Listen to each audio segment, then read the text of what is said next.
Wabiro President wa Nigeria Goodluck Jonathan ayebembire abari kuza kurebuza okutera karuru ahansi ya AU Komesa IGAD yashaba besimbiro kugira karuru ko businge omwihanga.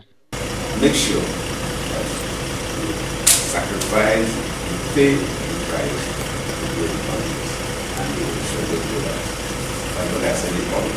The election will be free and fair. That's why we are here. We believe that at the end of the election, everybody will look at it. Because if the elections are not free and fair,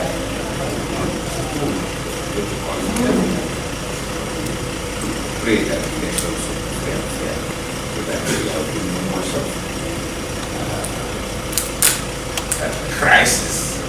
Oguyashobora kwicabatwara kitebe cy'ikibina cha National Peasants Party babagire kutunga ebiteekateko byabo no kwerarikira kwabo ayikuri omukaruru akari kwija.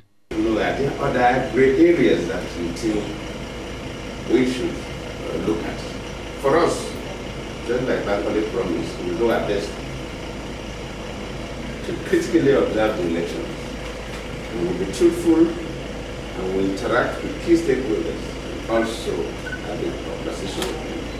Because in Africa, we must elect our leaders. The ballot paper must dictate who becomes a leader in any of our countries. Mundeyo mukafubo ketubaddemu tuteseza ku bintu bingi. Ekimu ku byo kwe kulaba nti General Kaguta Museveni akopa kuba kulembeze nga Jonathan Goodluck kubanga bafuga mu 2010 paka 2015 ye yakiriza nti ba Nigeria basazeewo ne bawo omuntu omulalira n'atambula nabo mu maaso. So nga fe generation twagala okulaba nti General Museveni akopye ku bantu nga Jonathan Goodluck naye akkirize asobola okubeera nga observer, election observer mu kalulu akajja n'agenda mawanga nga Nigeria n'agenda South Africa ng'agenze kwekenneenya biki ebigenda maaso mu kulonda mu nsi ezo. So tumusabye nga chief observer ayogere n'omukulu ow'enkofiira nti byonna ebitandise okukolebwa n'akakiiko k'ebyokulonda naddala biometric machines ze baleese nga tebasensitizinze bantu ngeri gye bagenda zikozesaamu. Ekyo nno kyatuwadde okweraliikirira nti oba ke kakodyo ke kamu Mwami Museveni ne banne ke baagala okuyitamu okulaba nga babba obuki nga babba obululu.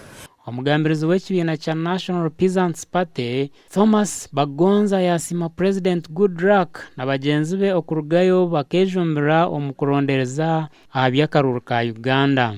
Yali President wa Nigeria tumwebaziza okuba nti y'omu kwaba bakkiriza okuva mu buyinza n'ate entebe mirembe era tumugenda tugenda kumwesiga olw'ekyo kuba nti kyakulabirako era yakikola era ayagala kikolebwe ne wano era ne tumwebaza olwa report gye yakola ku nsi emu West African State ya Guinea yali mukulembeze yagezaako okuteekawo ku n'alaga nti amagye gamuwambye naye mu report ya His Excellency Jonathan Goodluck naga nti eno si ku kuba teri president gwe bawamba nasigala nga akyakubira heads of state abalala nga yabategeeza.